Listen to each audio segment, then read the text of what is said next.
Hey Tommy, what do you call a car that's not a soft roader, but also not a true off-roader? Wouldn't that be a medium roader? A mid-roader?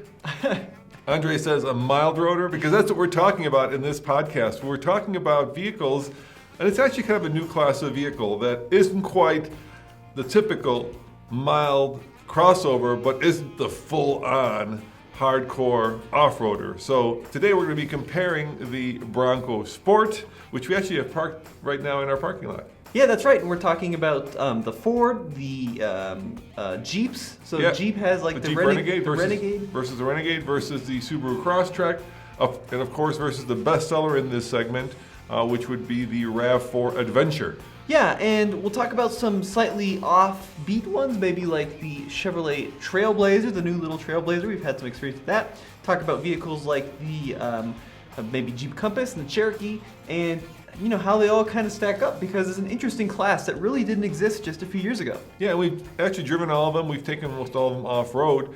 So let's kind of talk about what we mean by, I don't know, we need a word for it. Mid-roader? Let's go with mid-roader. Mid-roader? Yeah, not quite a soft off-roader, but not quite the full-on off-roader. So a good example of that would be the fact that, of course, the Ford Bronco Sport is based on the Ford Escape, right? But with a lot more off-road tech. Right, so the Ford Escape would be a classic soft roader. You know, something that has four-wheel drive but doesn't have enough ground clearance and doesn't have the most important feature, which of course is a low range. And then at the top end of the spectrum, we've got like the Wrangler, the 4Runner, which are... Or the Bronco. Or the big Bronco, yeah, Exactly. which are the hardcore off-roaders, but they're pretty compromised on-road and they get, you know, relatively poor fuel economy. So ever since I think Instagram has blown up this idea of adventure camping, which now is called overlanding. Yeah, it used to be camping, and now, of course, your generation doesn't want to do what my generation did, so you got to put a different name for it, and you're calling it overlanding. Yeah, everyone's got to have a vehicle, an SUV, that's capable, or at least looks capable, of really hitting the trails, but isn't as compromised as something like a Wrangler or a 4Runner. Now, so let's define, once again, the difference. So if you had an Escape, right, you would have a vehicle that has all-wheel drive, but it doesn't have enough ground clearance. The approach, departure, breakover angles aren't exactly grand. We've taken a lot of these up Goldmine Hill while we could still do that, and we tested their all-wheel drive systems. And for, you know, a lot of reasons, they're not great off-road. First and foremost, the tires are usually all seasons, right, so they don't have good tires. They don't have underbody protection. Exactly. They typically don't have any of the, you know, locking differentials or limited slip differentials that you need when you go off-road. They're very compromised in terms of what they can do and where they can go out on the trail. They look a little bit taller than like a car, but their capability isn't that much greater than an all-wheel drive car. And then, of course, you've got the serious off-roaders. Let's call them the hardcore off-roaders. Oh, that sounds awful, but you know, things like the Wrangler and of course the upcoming, and we're going to call it the big Bronco, because there's a lot of confusion between the Bronco Sport and the Bronco. So we've taken to calling the Bronco Sport, the one that we're talking about today, the baby Bronco, and of course the Bronco, the big Bronco. And the big Bronco, as well as the Wrangler, as well as the 4Runner, we've done a lot of shows about these, would have things like, first and foremost, a low range, right? So you can amplify the power of the motor. They would have good tires, ATs, usually all-terrain tires, skid plates, good approach departure angles, locking diffs, discontinuable sway bars, yada, yada, yada. Exactly, right, which is stuff you don't typically find on a standard CUV, but then on the flip side of that, they're pretty tall, they kind of wallow around off-road, they don't get very good fuel economy, you know, they're hard to get in and out of in a lot of cases, so they're not vehicles that a lot of typical people want to buy and deal with on a daily basis. And they're almost truck-like, right? They have solid axles. They're body on frame. They're not unibody. And the difference, of course, body on frame is you've got, think of a ladder with a body stuck on top of it, whereas a unibody vehicle is kind of built in one piece. It's welded together. Right. So let's talk about the Bronco Sport. Let's not. Let's leave that for the end. I want to leave that. I want to make sure people listen to this, so let's leave it to the end. Let's talk about the competitors to the Bronco Sport, and let's start with the one that everybody thinks of, and that's the RAV4 Adventure. So there's two versions of the off-road RAV4. There's the standard RAV4, and then there's the Adventure, Yep. and now there's something called the TRD off-road RAV4. And I have to say that for the most part, the RAV4 Adventure and TRD Off-Road are more appearance packages than anything else. They don't really do all that well when you get them into the dirt. They give you like cladding on the side, right? They give you like different colors to make it more adventure-y.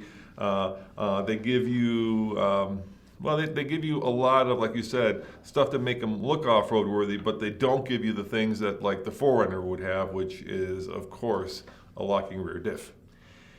Or a lot of ground clearance, or a lot of articulation, or really any underbody protection, they look cool, especially the TRD Off-Road has these really cool wheels on it. It's got, slightly more aggressive tires on it. It is worth noting, though, that they do have a slightly different all-wheel drive system. So the standard base RAV4 all-wheel drives, just, normal front-wheel drive base system. And then if you get more of the high-end RAV4s, you get something called the dynamic torque vectoring all-wheel drive, which is better at distributing torque to the wheels with traction. And then the TRD Off-Road has a TRD tuned McPherson strut front suspension, multi-link rear suspension. It's it's good on paper. It does really well in the snow, but it doesn't have the ground clearance or any of the skid plates that you really need to hit the rocks. Yeah, you put your finger on it, right? We've taken it off-road. We've taken it up our new test, which we're calling Tombstone Hill, because, well, there's a tombstone on top of it. But we've taken it up that, and it's actually done well. I mean, some of the vehicles, I'm thinking of like the Sorento we've taken up there with the dual clutch, the transmission is actually overheated, but the Toyota did it. But what ends up happening is, when you're used to things like the 4Runner, and I'm using the 4Runner to stay within the brand, then you start to worry about like punching holes or, punching through things with pointy rocks that you don't want to punch through. It's more than that, too. The issue with a lot of these, what are we calling mid-roaders, is that they're very expensive. So the TRD Off-Road RAV4 starts at $35,980. And for that, you could get yourself into a 4Runner, which is going to be much more capable out on the trail. But then again, it's not as nice to live with. The interior isn't as nice. The quality of materials isn't as trendy. And the fuel economy is going to be much worse. More compromised, yeah. The TRD Off-Road has like 8.6 inches of ground clearance, which is okay. It's not too bad. It has 18-inch wheels with kind of somewhat mild terrainy tires, which is cool. And like you said, the torque vectoring system does work pretty darn well. And it is better than the standard RAV4 all-wheel drive system. But it's still it doesn't inspire a ton of confidence when you're out off-road, especially with that low-hanging front end, which just sticks way down there. So, what you're trying to do, Tommy, is you're trying to get a vehicle that's kind of the jack of all trade. And let me give you an example from the motorcycle world, right? I've been riding bikes my whole life, and the last 20 years I've been riding adventure bikes. And whenever you look at an adventure bike, as an adventure bike, you kind of think to yourself, how on-road and off-road worthy is this? So like a classic adventure bike would be the Kawasaki KLR. And then, motorcycle guys always discuss how much is this like a dirt bike versus how much is it like a street bike? And you end up with this like compromise. So like a KLR Kawasaki might be, let's say, 50-50. So 50% of it might be good to use on-road and 50% of the time it might be good to use off-road. So it's kind of this great compromise. But what ends up happening is when you use it on-road, because it's got knobby tires, it's not great in the rain. And when you use it off-road, because it has a taller seating position, it has protection around it. It also becomes compromised than on-road, and so it's a compromise. And the same thing could be said for these vehicles, right? What you end up with is good fuel economy. You end up with good road manners, but then they become a little compromised off-road because the same things that you need to be good on-road are the exact opposite of things you need to be good off-road. But the good news here is that most people buying these vehicles really have no interest in actually taking them off-road. Most of these folks are hipsters who live in big cities who want to show their friends that, look, I'm adventurous. That, of course, is being a little bit bold. But I think that is a lot of folks that just want to have the look of an off-roader, but don't want any of the capability. And that's really where these mid-roaders make a lot of sense. Yeah, I've been listening to a lot of podcasts recently. I was listening to the Regular Car Guy Review podcast, right? They had a 4Runner and they were talking about like who buys it, and they said, this is not me, this is them saying it. It's a guy who wants like to prove to his girlfriend that he's outdoorsy. And I'm not sure that's fair. But maybe what you want is a car that's sporty and at the same time works within the city. Because let's face it, most people live in the city, right? And the stuff that makes the vehicle good off-road, those big, bold, and knobby tires, the big ground clearance, you really don't need driving around, to pick up Starbucks. Now the engine in the RAV4 is a 2.5 liter 4-cylinder, made into an 8-speed automatic transmission. It is a pretty good combo. The benefit of having an 8-speed traditional automatic transmission is that it's got a torque converter, which is better off-road than a dual clutch like you find in the Hyundai Kias. Those overheat immediately. It's better off-road than the CVTs and the Subarus. And it's not exactly a high-performance model, but it does pretty well. The big surprise in the RAV4 lineup, in my opinion, is the hybrid, and then more specifically the Prime, because they have the torque from the electric motors. They're able to climb stuff that you wouldn't believe because they've got a lot of instant response. You don't have to wait for an engine to spool up, and because none of these have the low-range transfer case, that mechanical advantage is not there with the gas engine, but it's got a lot of potential for greatness with electricity. Yeah, and I agree. So, if you're a Toyota fanboy or fangirl, then there's a lot in that range of vehicles that make the RAV4 Adventure, the mid-roader, make a lot of sense, right? So let's say you want something that's a little bit more hardcore off-road, then you can go to the 4Runner, or if you've got a lot of money, you can go to the Land Cruiser. So this has a lot of kind of bandwidth because it can go from being the Starbucks getter to kind of taking you on a dirt road and good in the snow and maybe doing a little bit of light off-roading. I think that's kind of the bandwidth of the RAV4. And I think it's, I think it's honest. It is what it is. People understand it. I don't think people necessarily look at the RAV4 and think they're buying a 4Runner, right? They understand that they're getting a vehicle that's a little bit more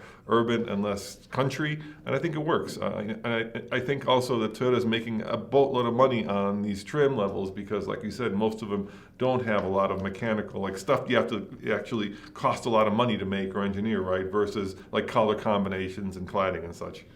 Yeah, the second you start adding locking diffs and different transfer units, and that's where things get very, very expensive very quickly. So should we move on to the little Jeeps? Not yet. Let's move on to something you just said, which is actually pretty cool. Let's talk about Subaru. So, the one we put in here, there's really kind of two you could talk about. You could talk about the Forester, but the one we just recently reviewed is the one that actually kind of created this segment in some ways, the Crosstrek XV. Right, Subaru took basically a little commuter car, put a bunch of cladding on it, raised it up to 8.7 inches, and made it look tough. And then, did an entire marketing campaign based on, taking the road less traveled. The thing about this vehicle, as with many of the Subarus, of course, is a 3-letter word that just doesn't work off-road, which is CVT. Well, I think they've gotten better. They have gotten better over the years. So when we were starting out in 2010, the CVT was a pretty hopeless off-road because what happens is, in order to protect itself, it doesn't allow a lot of slippage off the line, and that is not good for crawling on rocks, through stumps. There really isn't a lot of torque delivery, especially in the old ones, right off of idle. And what that meant is that when you pointed them up a hill that was just a little bit too steep, the engine would hold 2,500 RPM, but the computer would basically say no, and it wouldn't allow a lot of torque delivered to the wheels. Yeah, it wouldn't allow any wheel spin. It would cut power. And I've been doing a lot of thinking about this, and I think I had a little breakthrough. So if you think about the best, most capable off-roaders, they are actually CVTs, right? Side-by-sides for the most part, except for the Honda Talon, and we review a lot of them, have a CVT. So do sleds, right? Snowmobiles have CVTs, and they all work really well off-road. But there's a big but, right? In a side-by-side, like a Polaris or a Can-Am, the CVT belt is a belt that is meant to be broken and is meant to be replaced, right? So many guys and gals who have these things carry extra belts. What will happen is you can burn through that belt, and then if it breaks, instead of breaking the engine, you just replace the belt. It's a really great system. They're not that difficult to replace, and you burn out the belt. In a car, it's not a belt on the CVT, it's a chain. right? It's buried deep within the powertrain. And if you break a chain in a CVT, you're looking at a very expensive repair. It's like basically rebuilding a transmission in a traditional car. And so what the software does in a Subaru, I suspect, and I would love to talk to Subaru engineers about this, but once again, Subaru has blacklisted us because they don't like the fact that we actually test their vehicles off-road, I'm guessing. But anyway, what ends up happening is that to protect the chain in the CVT, the computer says, well, we're going to cut power to the wheels, and then you have a vehicle that if you're under certain circumstances, like in loose sand or loose dirt, where you need a lot of power, it just won't give you that power. It won't spin the wheels because you don't want to break that belt. So break the chain. The new ones are better at sending power to the Triple wheels. X mode? Well, we had a 2018 Outback that we bought as a long-termer. Mm-hmm. And it was a 4-cylinder, just, run-of-the-mill one. And we took it up Goldmine Hill, and we ran into that issue where it wouldn't allow, it did the same thing that the first one did. But then Andre and I rented the latest generation of Outback. Yeah. And we rented it off of a nice lady in Turo who said, yeah, you can take it out into the dirt. Yeah. And that one was also just kind of the run-of-the-mill one. It wasn't the Onyx or the New Wilderness. Right. And that one was better than the generation we had. I mean, it was noticeably better. It still doesn't have the crawl ratio that you'd kind of expect out of the marketing that Subaru pushes, but it is more usable when the going gets tough, from our experience. I mean, we even compared it to like the Andre, the old Outback on the same hill. He had like a 2015, and it was better at modulating at slower speeds. I'm glad they're improving it, and that's, I think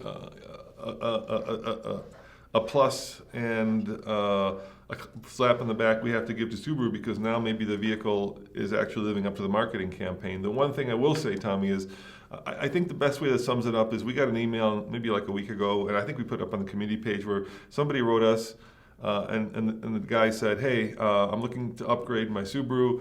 I'm wheeling with my friends, and I want to be able to go where like my friends in their Jeeps and their 4Runners can go. And that's really where you're hitting the limit, right? Right, where the rubber meets the road, because a lot of people, especially here in Colorado, will lift Subarus, and they're incredibly capable, but at some point, without a low range, and this is with all these vehicles, you're going to run into kind of a hard point on the trail that you will not be able to get across. Yeah, I mean, that's a great point. Now, they've really been pushing some more rugged versions, so like there's now the Outback Onyx. And the Wilderness. Which is a skid plate, and then above that there's the Wilderness, which has basically the drivetrain out of the Ascent, so it's got a slightly better crawl ratio. I mean, the CVT is always going to hamper the performance. Even though I did say the new ones are better, it still is not as good as a traditional automatic transmission. So, for example, something like a Honda Passport, which is not often regarded as an off-roader, in my opinion, is better off-road than pretty much any Subaru I've driven. Guys, and Tommy, I am just confounded. Like, every time we do a Subaru video, and we just put up one recently, every other comment is, I would buy one in a heartbeat if it didn't have a CVT. And yet, for some reason, even with the New Wilderness, Subaru is like, I don't know if it's like a Japanese thing, I don't know if it's like a company, like this is part of our core identity thing, but they are so, like, not double down, but quadruple down on CVTs. And it's funny, even Nissan is moving away from the CVT, right? I think Nissan is listening to their customers. So Nissan recently unveiled a new Pathfinder, and the number one comment on our video was, thank God they got rid of the CVT. And I understand CVTs are much more fuel efficient, right? Yeah. Let's face it, I mean, they were invented back, in the 60s? And then, of course, the Germans kind of tried them and said, no, we're not going to do it. But for some reason, Subaru and Nissan like took to them like duck to water. And I think I just want to like talk to the people at Subaru and like I want to go, hey guys, this is really holding back your sales. Just put a regular transmission into it. I think they'll disagree. I think Subarus are selling like gangbusters right now. They're really doing well because the people that are buying Subarus are not the folks listening to this podcast for the most part. They are people that see the advertisement and they like what Subaru represents and they like the dog-friendly thing, and they don't care what the transmission is. As long as it works and it gets them down the road and it gets them to work and it goes through the snow, who cares what the transmission is? And if it gets 33 plus MPG, even better. I disagree, Tommy. I think that they're playing in a ballpark that's the minor leagues where they could be playing in the major leagues. And I'll even prove that, right? The most popular car in America right now is the RAV4, the Toyota RAV4, right? Does it have a CVT? No. How many units do they sell? I want to say they sell over 400,000. It's like 440,000 units, almost 500,000 RAV4s, right? And that dwarfs the amount of Outbacks that Subaru is selling. And, I think if they were to go mainstream, if at some point, right, what Subaru did, which was brilliant from a marketing standpoint, right? They took this quirky brand, which was very quirky, right? Remember when we had the old DL and it still had the spare tire on top of the engine? Right, so they took this really quirky brand, which was like spare tire on top of the engine, Boxster engine, right, which nobody else has, kind of funky styling, and they slowly moved it into the mainstream. So they went from like a core group of buyers, in Vermont and in Colorado, into a much broader group. But they're having a hard time going like RAV4 because of the CVT. I disagree. The CVT that has almost nothing to do with it for the people that are buying it. First of all, if we look at, if you want to go off sales, you know what was, in some cases, one of the best-selling, that was slightly less than RAV4, but it just sold hundreds of thousands every year? The Rogue. And the Rogue has a CVT. And that didn't put buyers off the Rogue. This March, Subaru sold 65,726 vehicles. Subaru of America. I mean, it was their best March ever, according to their press release here. And but that's also for a lot of brands. Let's not, once again... The rising tide raises I don't know all how boats. this March was with other vehicles. I mean, we were talking about Silverado's been really struggling. And I dare you to compare Subaru sales to like. Well, sure, but that Toyota. The Blazer, Tommy. Look at the Blazer. Okay. Look at the Blazer sales, which we, by the way, don't think is also a great off-roader, but nevertheless. Look at Blazer sales. I really don't think that people care about the CVT. I think us enthusiasts do. We're like, folks that are buying it, they just want it to be fuel efficient and good in the snow. I think people care. I think it's not just enthusiasts. I think people care, and I'm going out. I'm not saying that because I'm pulling that out of thin air. I'm saying that because I read our comments and every other comment. But our comments are car and truck people. They are enthusiasts. My mom is not watching our videos, and our mom likes the Outback. One of the great things about having multiple channels is we're not putting Subaru videos on to TFL truck. We're putting on a TFL car, and there's a lot of different people on there. There's people who buy electric cars that have no transmission. There are people that buy cars with dual clutch transmissions. There are people who buy cars with automatics, and I'm just saying from that slice of car buyers. Every comment is, I can't stand the CVT. And I know what you're saying. You're saying it's because we only have people who are truck buyers. I disagree. I think it's everybody. No, I disagree once again because I think people watching our TFL car channel, Dad, they're all car people. Like my friend Coralie, not a car person at all, but loves Subarus. Her dream car is a Subaru Wilderness. She saw that come out, and I said, well, what about the CVT? She said, what's a CVT? And she loves the look of it. I'm not disagreeing. I'm saying there's a certain percentage of people who really don't care about the transmission, but I think they've run into kind of this like limiter. I used to do triathlon, right? And the limiter in terms of adoption of the sport was what? What do you think? 3 sports: swim, bike, run. Swimming. Yeah, it was always swimming because you could get people to run, you can get people to bike, but getting people to swim, especially an Ironman, a couple of miles is not going to happen because most people are just not going to be able to, or have the time to, or want to be able to, learn to swim 2 miles efficiently.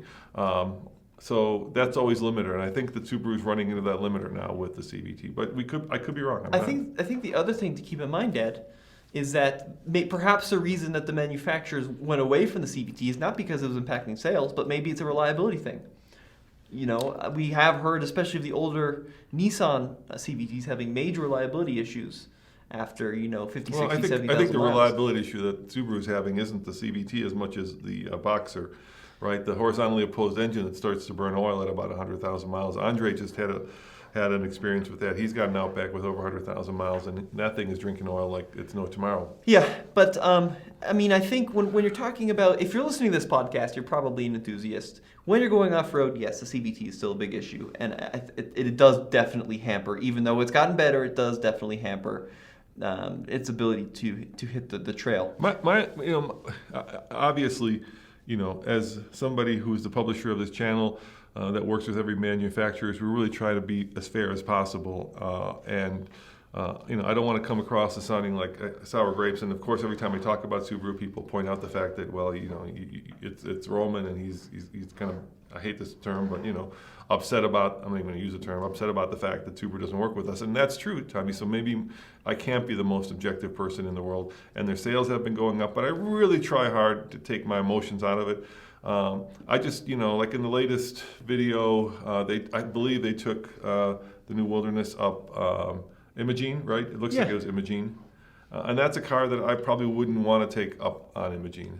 I'm not saying you can't do it, but it's probably the marketing seems to be ahead of the ability of the car, at least according to the testing that we've done. So it looks like they sold 6,000 Blazers last month. Yeah. And 21,000 Foresters. Okay. So I think that it's doing pretty well. You sure it's only 6,000? This is my goodcarbadcar.net. Okay. And this was saying month 6,000. Okay. I'm not disagreeing. I thought that Blazer sold more than that. I mean, they sold 84,000 F-Series in that same period. But yeah, Blazer. All right, well, let's keep going. I think we've beaten this horse enough. Let's talk about the Jeeps.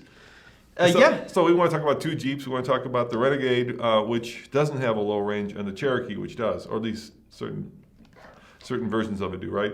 So so the Renegade, in a way, is more of a direct competitor with the Crosstrek and maybe the Bronco Sport, whereas the Cherokee is kind of more of a tweener. It's kind of its own thing. So the difference, of course, between the Renegade is that there is no low range, even though Renegade can be trail rated. And I don't want to go into the whole trail rated thing. That's another podcast in itself, because it does have this little switch where you can pick different kinds of terrain. Right, and then it does have kind of this, I'm not calling it a fake Diff Lock, but basically what you can do is you can lock it in first gear, right? So you put it in low range, and it basically locks it in first gear, but there is no physical transfer case that multiplies the torque of the engine and sends more power to the wheels. So it does have a relatively sophisticated terrain management system, where it knows hey, I'm on rocks or I'm in sand, so I need to distribute torque differently.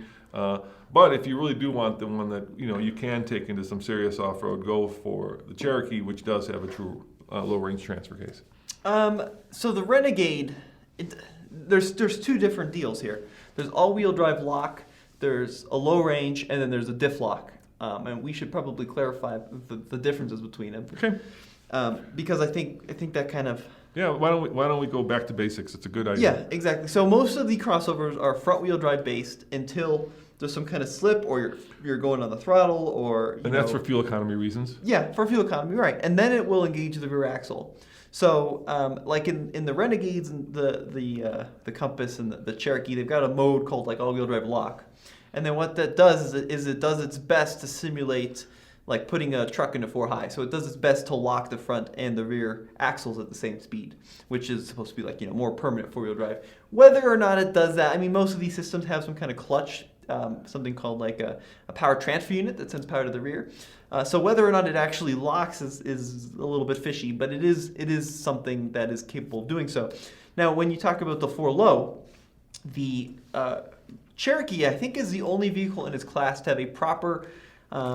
It's not really a transfer case. It's a second set of low gear reduction gears.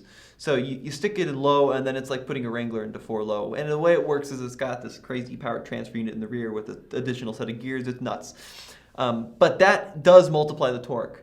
The Renegade does not have a proper low range. That's what you're talking about. When you click the low button. When you put the low, basically it doesn't put in 4-low the way you would think about it. It just locks it in first gear. Exactly right. Yeah. And then the Cherokee also has a rear differential lock. And the differential lock is important because it locks both rear wheels together at the same speed.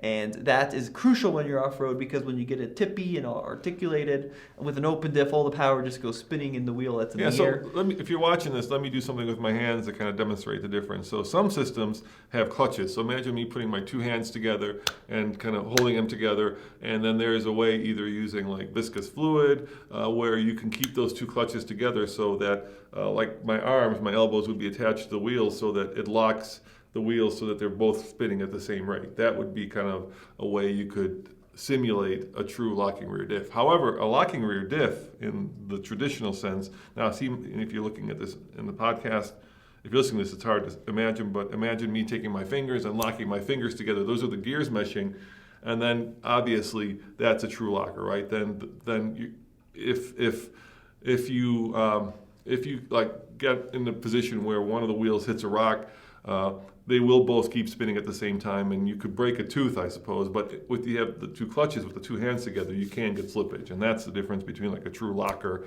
a mechanical locker, versus like using some kind of a clutch system to do. Well, and a clutch system is typically used in like a limited slip situation. Yeah.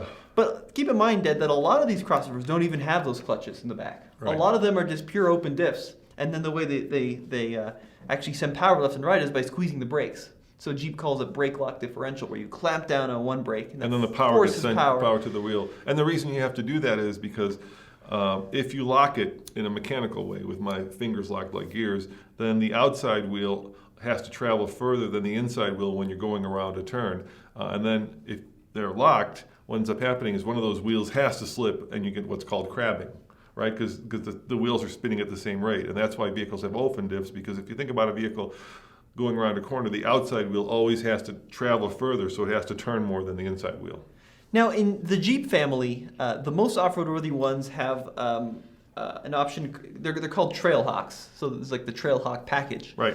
And the Trailhawk package typically gives you like a little bit more ground clearance. Sometimes it gives you more aggressive gearing. Better tires, yeah. It gives you recovery points. That's a big deal too, which true off-roaders have, recovery points. Subarus typically don't have recovery points. Neither does like the RAV4 Adventure, by the way. But yeah, the Trailhawks typically have recovery points, which are tow hooks in case you get stuck. It gives you different... Let's talk about why that's important.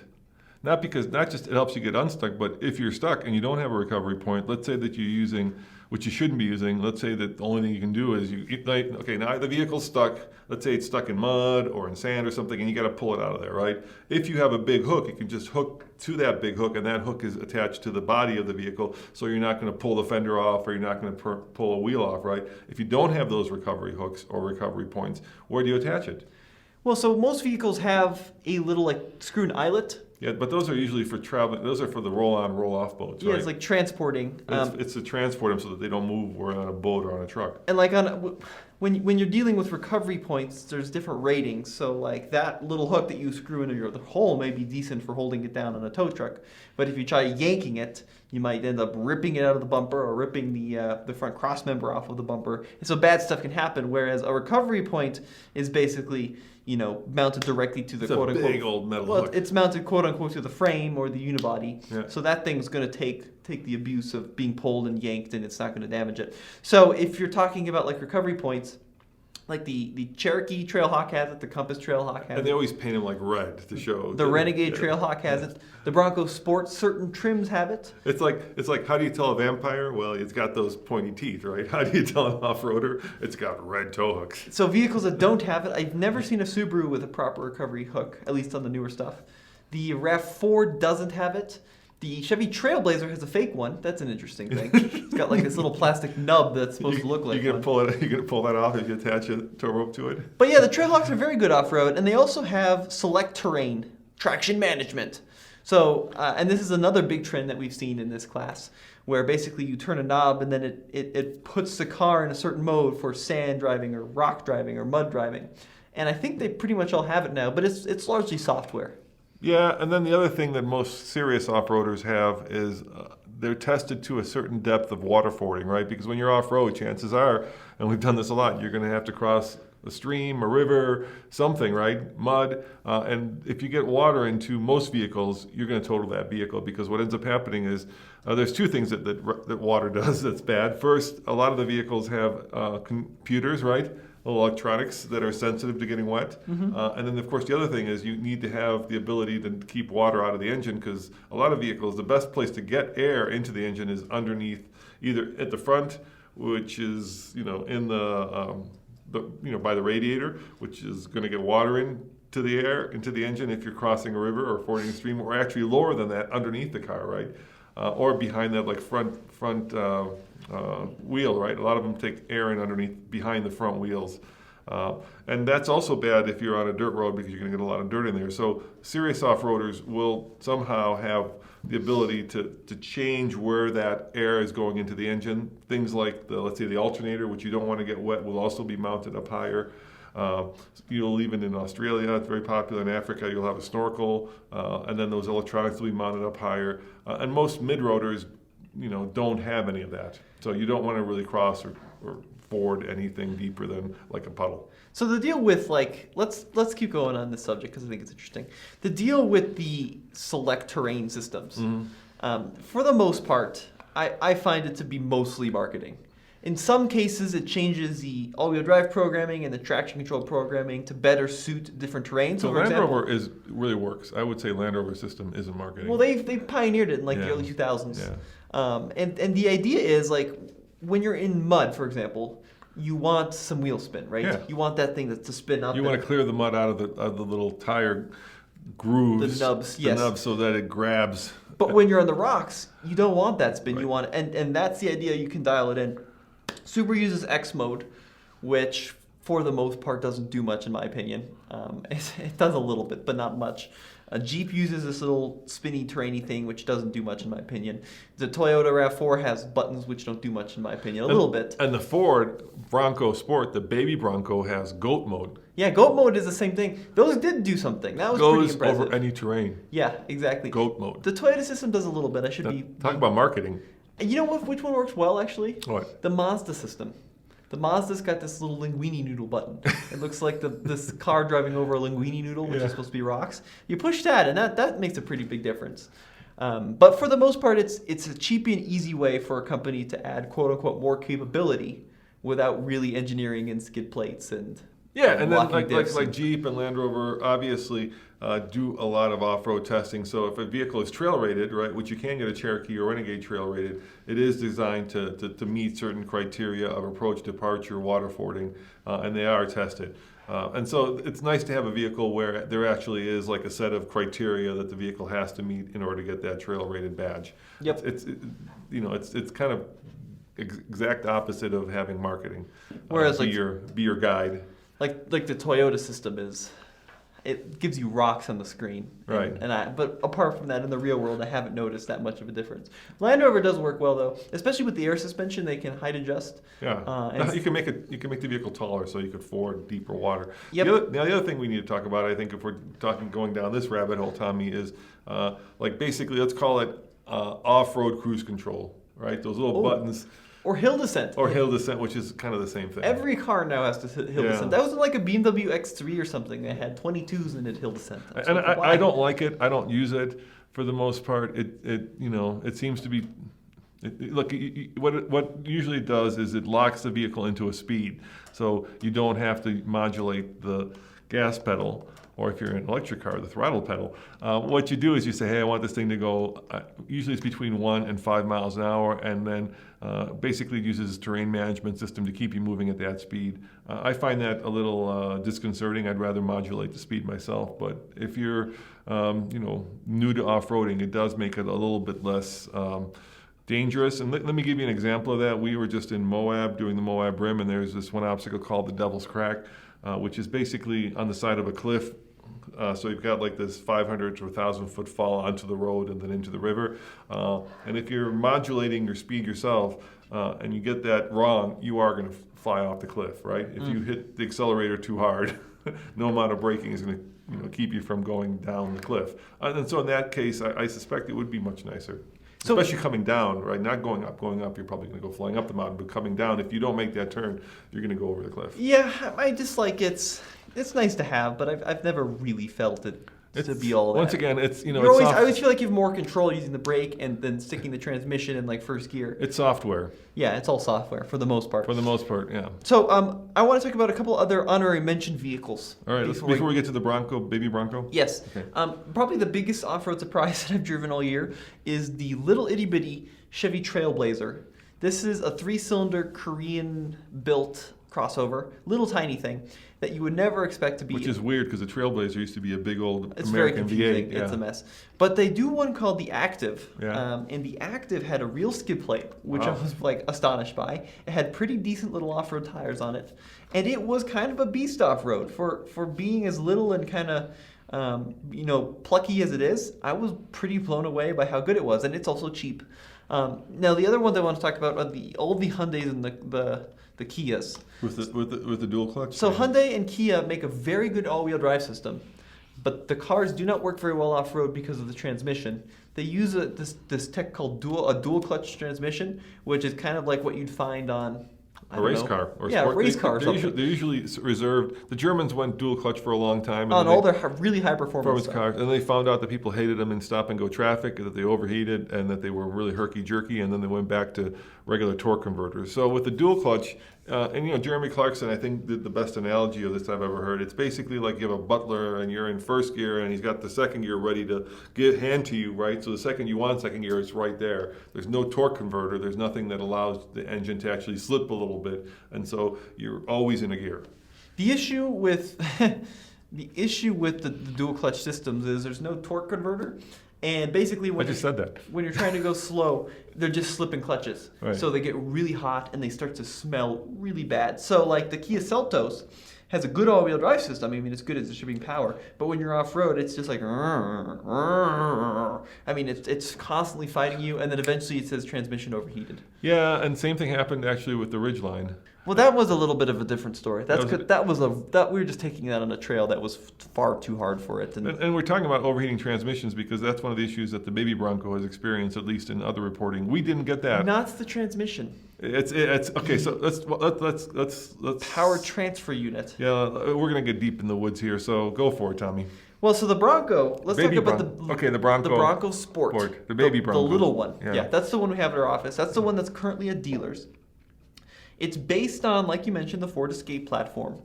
But there's a few different trims of it. And depending on the trim, that will change the off-road capability. So the base trim is all-wheel drive with a little 3-cylinder, but it uses a pretty rudimentary all-wheel drive system. Now the way that the Bronco works, it's front-wheel drive biased. And then The there's Baby Bronco works. Yeah. I'm just going to say The Baby Bronco. the Sport. The way that the Sport works is that there's front-wheel drive bias, 8-speed automatic, and a little clutch bolted to the end of the 8-speed automatic called the PTU, and that clutch is in charge of sending power to the rear axle. That's what distributes the power to the rear wheels. Well, on the base trims, that clutch is not liquid cooled. If you get like the top end first edition or like the Badland, Which is the one we have, the yeah, first edition. it's got liquid cooling on it because when you're off road, that clutch is going to be pretty active and then it gets hot. And we've heard reports that it will overheat if you are pushing it too hard. Now, We did not see that though. Now, having said that, we took it up Tombstone. It like aced it. I mean, it was crazy. It was crazy. It did not struggle. And then we thought, well, you know what? Let's go take this thing up Cliffhanger 1.0, give it a real test. But it was too snowy. It was too snowed in. We couldn't get up there. But we did have access at the beginning of Cliffhanger 2.0. Yeah, we had this gnarly little climb, and Yeah. the thing was I was genuinely shocked with how good it was. It did really well. So goat mode actually worked. And keep going on in the weeds here. The base Bronco also in the rear diff has a single clutch to distribute torque left and right. The expensive ones like we The had first had edition, yeah. twin clutch units, and GM actually uses this in some of their other vehicles too. But it's 2 clutches, and it simulates, like you mentioned, a locker too. Pushes the clutches together so you can get similar speeds. Honestly, like I was for just being a little car. That not body and frame with independent suspension, it did really well. The gearing still isn't quite low enough for actual rock crawling, but it has skid plates, it has recovery points, and it's got a good all-wheel drive system. Probably one of the best in ever, at least in that class. Yeah, so I agree with you, Tommy. Out of all the ones we've tested, out of the mid-roaders, right, the ones that are the soft roaders that have off-road aspirations beyond just going down dirt road, I think it was top of the pile. I would say it was really, really good in terms of what it could do. We didn't push it all that hard because, look, we're still in spring and there's a lot of snow in Colorado. So, I wonder what would happen if we took it to Moab and actually, spent a lot of time wheeling it. I don't know. Would love to try that. But, in terms of all the ones we've tested, it by far did the best. I think one of the reasons that it had proper ATs, right, all-terrains, which is a huge thing. I don't think it's good as I don't think it's as good as the Cherokee because the Cherokee is a real low Yeah, I range think the Cherokee's better. and a real locker. Yeah, the But Cherokee's better. Compared to like, so we've got this test called the slip test, where Yeah. we get the thing stuck in rollers on purpose to see how the all-wheel drive system works. Compared to like the Subaru Crosstrek, even with X mode on, the Bronco Sport just walked it. I mean, it got through every test I could. I tried to get it stuck with 3 wheels and 2 wheels, 1 wheel on the ground, and it just would walk right off. Yeah, Ian's editing that video right now, so it'll be up on TFL Off-Road soon if you want to see how it did. And how would you compare it to the RAV4 Adventure? Well, off-road is better. Yeah. It certainly is better. I don't think it's as well assembled. I get the impression that if you were to off-road this thing regularly, like you would with Pieces might start coming a yes, little loose. it didn't feel, I hate to say, it didn't feel that well screwed together compared to like the Toyota. But the capability is definitely there. I think it's better than the Renegade off-road. I think it's better than the Compass. Renegade and the Compass are pretty much the same. Not as good as the Cherokee, but when it comes to a crossover, it's very good. Would I want to take it off-road regularly? No. But it will definitely get you to the cooler camping spots than your friend in the, than the Forester. Yeah, and then talking about the other things, it does have real recovery hooks, and ours had the tow package. So while you shouldn't be pulling a vehicle using the tow hook, you can. If worst comes to worst, tow hitch. It's better than sticking a rope around the rear axle. Yeah. Or a suspension member. And it's also kind of boxy. I have this theory that if you want to make something really off-roady, make it as boxy as possible. The more square style-wise, the more off-roady it is. And I've got proof of that. I think. Look at the Wrangler. Look at the old Hummer. Right. Look at the most off-road worthy vehicles you can. Even the Bronco. They're pretty boxy. Right? You know what it looks like? It looks like a cross between the first generation Ford Escape. Yeah, and it does. It's got a lot of Ford Escape in it. And the Land Rover Freelander. I see a lot of Freelander in this. That's another one. The old Defender. It was just a box. It was square, right? Yep, also very square. No, I was very impressed with it. I think it's ridiculously expensive. At least the one we have is $40,000, $39,655. It was a launch edition, which basically gives you all the packages. So Ford has done this really, I think, smart marketing move in giving different kinds of trim levels, and they named it after interesting places, right? So like the Badlands, the Sasquatch, the Outer Bank, right? Yeah, it's good. And the first edition gives you all the off-road goodies, so it's as loaded as possible. But at $40,000, it's a lot of money. It's not going to be as good, I think, as the big Bronco. It's not going to be as good as the big Bronco. Here's my problem with the $40,000. You can get a Wrangler for that.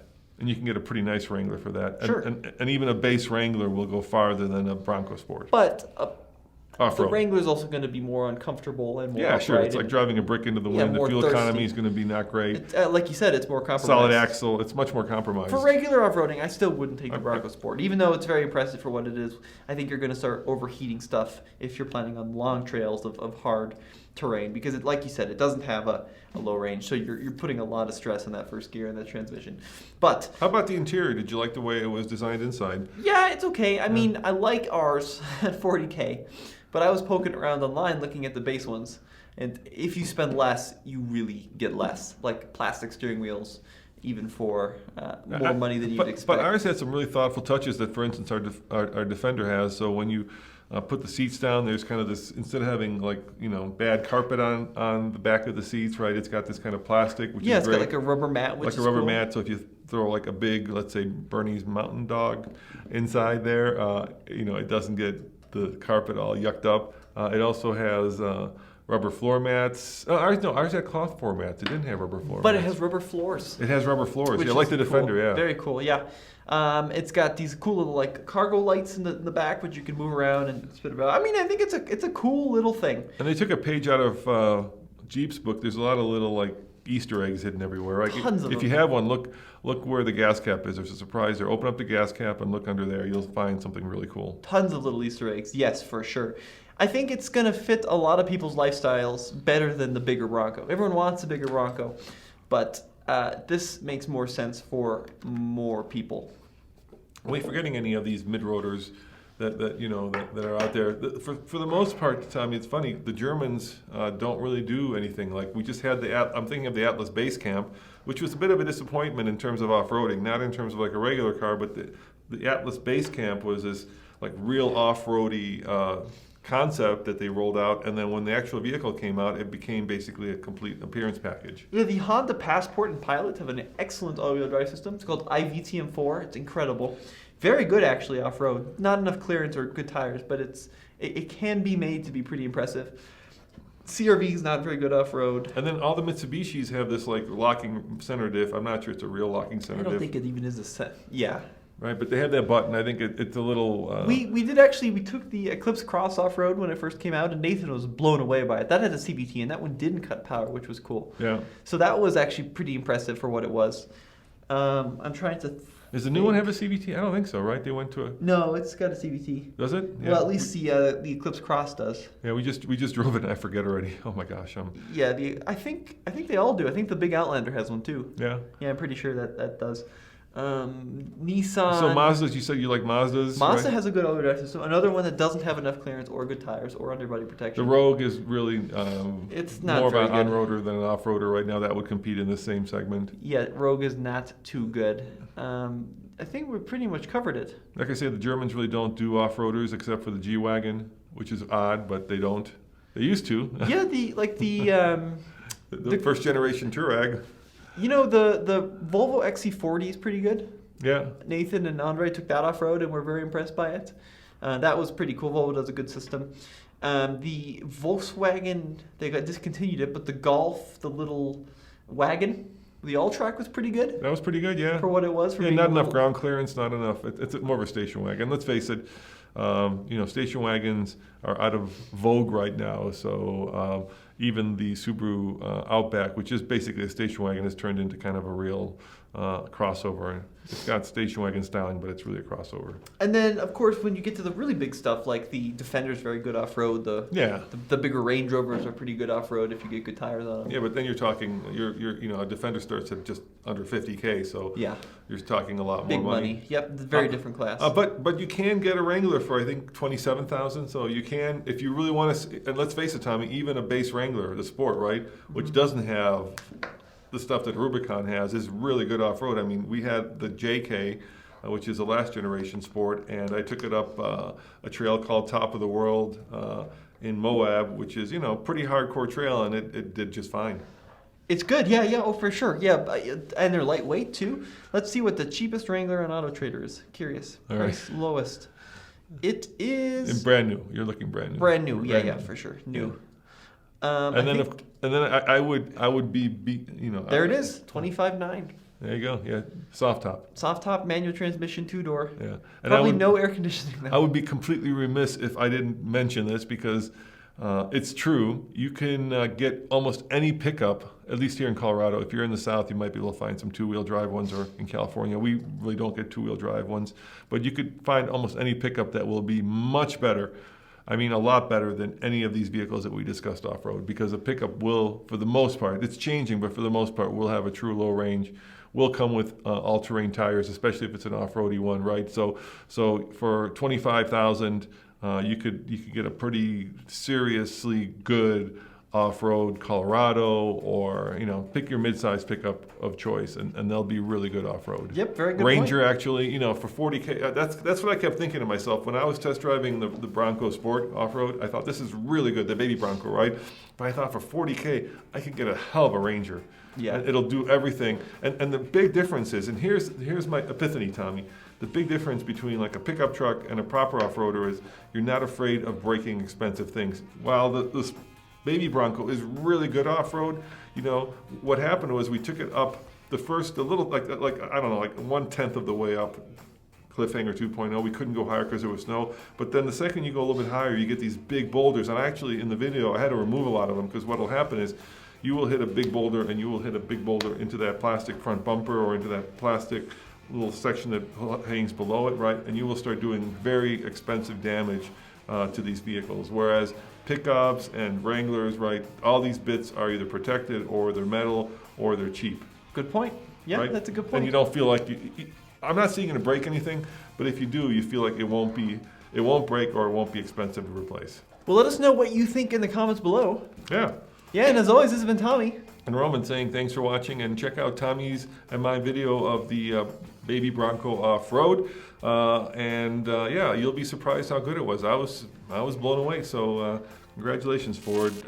This time the marketing and the reality, at least from our testing, are one and the same. We'll see you next time. Ciao.